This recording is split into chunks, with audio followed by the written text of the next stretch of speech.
everyone, this is Rupali. I welcome you all from the core of my heart in my channel Ascension. How to deal with fear in twin flame journey. कल का जो video था, DM इतने fearful क्यों होते हैं twin flame journey में, divine masculines इतने फियर इश्यूज उनको क्यों रहते हैं, उसी का एक कंटिन्यूएशन पार्ट है. कंटिन्यूएशन पार्ट मीन्स उसका सल्यूशन. क्योंकि डिवाइन मैस्कुलिन्स को अगर फियर इश्यूज है तो वो कहीं ना कहीं डिवाइन फेमिनिन को मिरर करते हैं, क्योंकि वो आपके काउंटर सोल हैं, वो आपके हाफ सोल हैं, तो आपको वो मिरर करते हैं. डिवाइन फेमिनिन को भी फियर इश्यूज होता है, उसी को वो मिरर करते रहते हैं, इसीलिए उनको भी डिवाइन मैस्कुलिन्स भी फेयरफुल इशू को हैंडल नहीं कर पाते, डील नहीं कर पाते. तो ये कल के वीडियो का एक्सटेंशन पार्ट कहा जा सकता है. मैंने ये कहा था कि आपको मैं सॉल्यूशन कुछ देने की कोशिश करूंगी. सबसे पहले तो ये समझना बहुत ज़रूरी है कि डिवाइन फेमिनिन को भी फियर इशू रहता है, वेदर यू रियलाइज इट और नॉट. फियर इशू रहने पर ट्विन फ्लेम रिलेशनशिप पर बहुत इल इफेक्ट पड़ता है.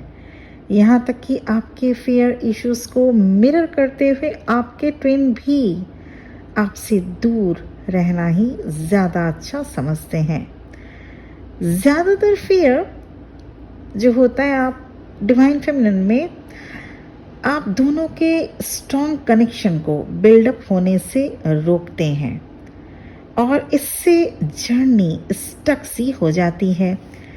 फियर इशू के चलते ही आप इस डिवाइन कनेक्शन को ऑर्डिनरी टाइप रिलेशनशिप समझकर अपने रिलेशन ट्विन के साथ हेल्दी वे में कंप्लीट नहीं कर पाते. Remember that if you are afraid of being hurt और rejected, then your twin flame may feel the same as well. Divine feminine को भी हर्ट और रिजेक्शन का फियर रहता है, साथ ही डिवाइन फेमिनिन को सोसाइटी का फियर होता है, क्योंकि ट्विन फ्लेम कनेक्शन स्मूथ नहीं होता. इसलिए अगर डीएफ मैरिड है और उसे फियर होगा तो उसे फियर होगा कि उसको आगे अपने कदम बढ़ाने चाहिए या नहीं. उसे सोसाइटी को भी फेस करना पड़ता है,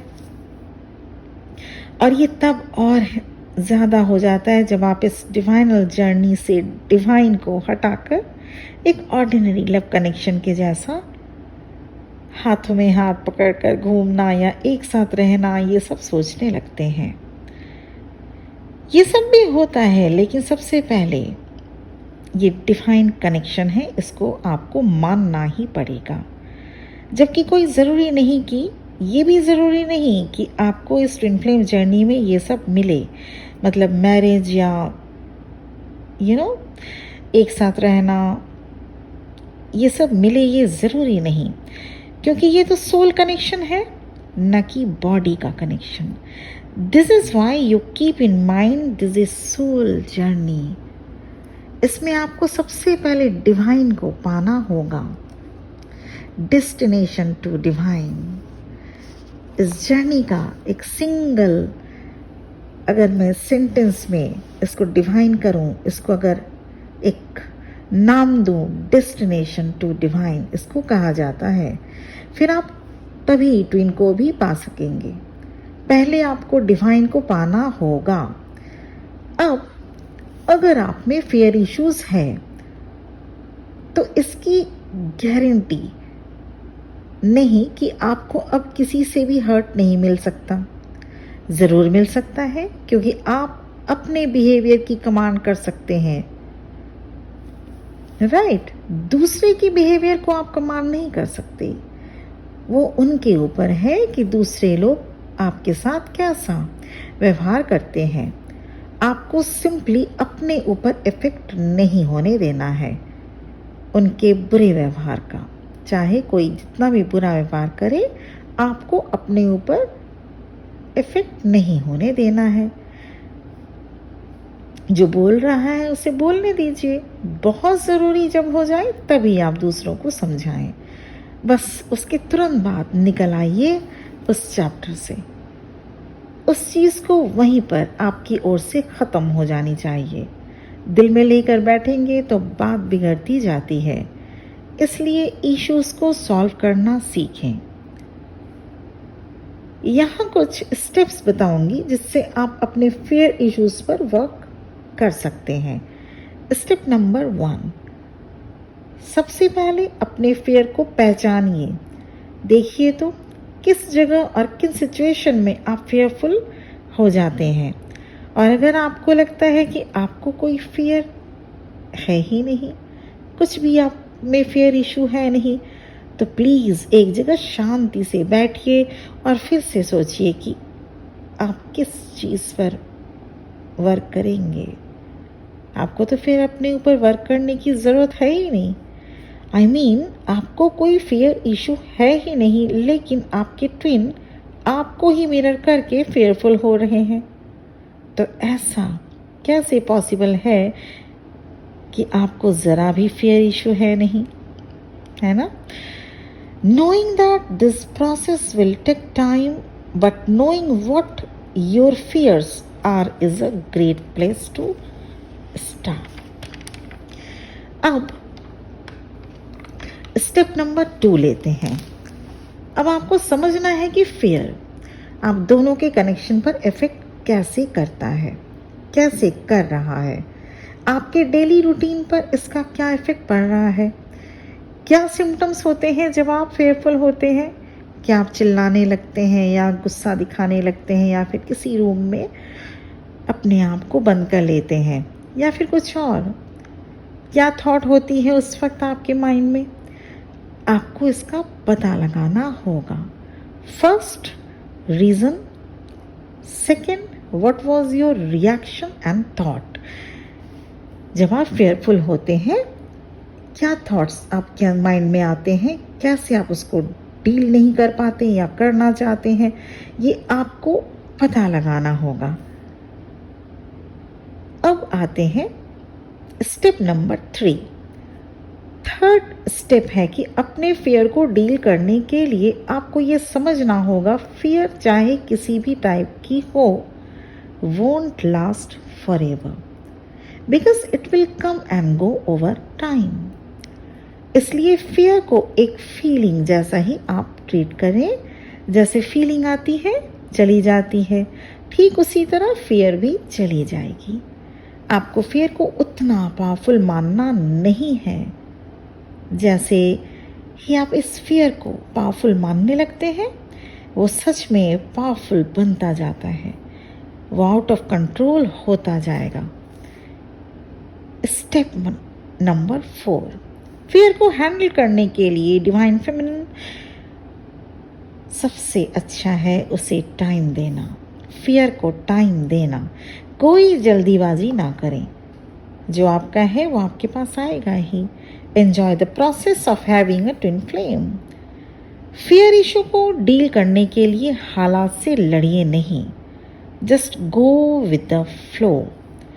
फियर कोई इंसान या जानवर नहीं है जिसे आप धक्का देकर या डंडे से मारकर भगा दे सकते हैं। Fear is inside you, and for that you have to go inside, you have to go deep within. Step number 5, fear issue को डील करने के लिए last but not the least solution या स्टेप ये है, you have to be honest with your twin flame. Twin flame relationship में भी बाकी रिलेशनशिप के जैसे ऑनेस्टी की ज़रूरत होती है। अपने ट्विन फ्लेम के लिए आप ऑनेस्ट रहिए। Being completely sincere means that you won't be hiding anything from your twin flame. जब आप अपने ट्विन के लिए ऑनेस्ट होंगे तो उनका भी आप पर विश्वास होगा, क्योंकि याद रखिए सोल को सब पता होता है कि सामने वाला कहीं कुछ छुपा रहा है। इसलिए ऑनेस्ट रहिए, be an open book. Being honest with each other will help you face everything together. There should not be any secrets between the two of you. ये नहीं कि अपनी शादी की बात छुपा गए या कुछ बॉयफ्रेंड्स हैं या गर्लफ्रेंड है उनकी बातें भी छुपा गए, या आपके हस्बैंड को लेके, इफ़ यू आर मैरिड, आपके हस्बैंड को लेके आप, ताकि अपने ट्विन की सिंपैथी पा सकें, आप अपने हस्बैंड को लेके झूठ बोलते हो कि मेरे हस्बैंड अच्छे नहीं बिहेव करते या मेरे साथ उनकी कंपेटेबिलिटी नहीं है, ठीक नहीं उनके साथ बिहेवियर मेरा, या उनका ही किसी और के साथ रिलेशनशिप है, कनेक्शन है। ऐसा नहीं करना है, ऐसा गलत है करना, क्योंकि अगर आपके हस्बैंड अच्छे हैं, जेंटलमैन हैं, जेन्युइन हैं, तो आप इस तरह की बातें नहीं करेंगे। ऐसे में जो आपके ट्विन की हायर सेल्फ है वो उससे उनको एक कमांड मिलता रहता है कि कहीं ना कहीं आप झूठ बोल रहे हैं, कहीं ना कहीं कुछ हाइड कर रहे हैं। और इसी तरह से अगर हस्बैंड को लेके आप लोग ये सोचते हैं या बॉयफ्रेंड के बारे में अगर छुपा दिया, तो इससे बात बनती नहीं है, बिगड़ती है। अगर आपके हस्बैंड अच्छे हैं, आपको उनके बारे में कुछ भी ऐसा नहीं बोलना चाहिए। और अगर आप अभी भी मल्टीपल रिलेशनशिप से डील कर रहे हैं, कुछ और GF BF भी हैं आपके पास, आप उनके साथ भी कभी डेट पे चले जाते, उनसे भी फ़ोन में लगे रहते, तो ऐसे में भी एनर्जी, जो आपकी ट्विन फ्लेम की एनर्जी है, वो भी उस एनर्जी को सेंस कर लेती है। तो इसलिए सबसे अच्छा यही है कि आप ऑथेंटिक रहें। आप अगर आपके हस्बैंड सोलमेट हैं, ये सब अपने ट्विन फ्लेम को बताइए कि उनसे आपकी बहुत अच्छी कंपैटिबिलिटी है, आप उनसे बहुत अच्छे, आप उनके साथ और वो आपके साथ हैं, आपकी ज़रूरत पे वो आपकी ज़रूरत पे खड़े होते हैं। ये सारी बातें बतानी ज़रूरी है। ऐसा नहीं आपको सोचना है कि ये सारी बातें बता देंगे तो वो दूर चले जाएंगे। इसलिए आपको ऐसा बिल्कुल नहीं करना कि अपने हस्बैंड के बारे में जितनी मर्जी बुराई करें तो ही आपके ट्विन आउट ऑफ सिंपैथी आपके साथ होते हैं। ऐसा कुछ भी नहीं, यहाँ पे मैनिपुलेशन नहीं चलता। तो अगर देखा जाए तो फियर को जितनी जल्दी ढूंढकर आप उस पर वर्क करने लगेंगे, आपकी आधी प्रॉब्लम सॉल्व। जैसे डॉक्टर ने किसी पेशेंट का इलनेस डायग्नोस कर लिया, अब उसे ट्रीटमेंट देना बाकी रह जाता है, तो फिर आपको करना क्या है? कोई भी काम आउट ऑफ द वे जाकर नहीं करना है। धीरे धीरे फियर इशू को हैंडल करें, उस पर वर्क करें। और हमेशा ये याद रखिए, ट्विन फ्लेम जर्नी आपको डिवाइन ने दी है। उन्होंने जो सोच कर रखा है आपके लिए, वो आपने जो अपने लिए सोचा है उससे फार बेटर होगा। जो आपने अपने लिए सोचा है और जो ईश्वर आपको दे रहे हैं वो बहुत ही अच्छा होता है, क्योंकि ईश्वर भगवान आपका कभी भी बुरा नहीं चाहेंगे और उनकी जो चॉइस है आपसे, हमसे काफ़ी अच्छी और बेटर होती है। इस चीज़ का हमेशा ख्याल रखें। तो ये था कुछ स्टेप्स जो आपको लेना होगा आपके ट्विन फ्लेम के माइंड में से भी, उनके सबकॉन्शियस माइंड में भी फेयर फैक्टर इश्यूज को हील करने के लिए। आपको ये ध्यान रखना होगा कि ये आपकी हीलिंग है, आपको खुद करनी है। हाँ, हीलिंग कैसे की जाती है, इनर वर्क कैसे किया जाता है, ये डायरेक्शन हम लोग देते हैं। ये डायरेक्शन बिल्कुल हम लोग गाइडेंस देते हैं, गाइड करते हैं। तो आप लोग को अगर लगता है गाइडेंस लीजिए, जिससे आपको लगता है गाइडेंस के लिए वहाँ आप लोग जाइए, गाइडेंस लीजिए। अगर खुद से समझ में आ रहा है, खुद से इनर वर्क कर पा रहे हैं, खुद से हील हो पा रहे हैं, वेल एंड गुड, ये और भी अच्छी बात है। लेकिन कुछ डियर्स खुद से नहीं हील हो पाती, दे नीड गाइडेंस। तो गाइडेंस लीजिए और हीलिंग लीजिए। कभी कभी दूसरों से हीलिंग लिया जाता है, समझा जाता है कि कैसे किया जाता है हीलिंग। तो ये था आज का वीडियो, जो कि कल के वीडियो पे ही एक एक्सटेंशन बेस मैं कह सकती हूँ कि आपको फियर फैक्टर अपने ट्विन फ्लेम का या अपना भी कैसे हील और डील आप करेंगे, क्योंकि आपको ट्विन की हीलिंग नहीं करनी है, आपको खुद की हीलिंग करनी है। आपको खुद के फियर को हील करना है, उससे डील करना है। अगर वीडियो पसंद आ रहा हो तो प्लीज़, अगर आप सब्सक्राइब नहीं किए हैं अभी तक, प्लीज़ सब्सक्राइब कर दें। Thank you very much for listening to me, my soul brother, my soul sisters. Om Namah Shivaya.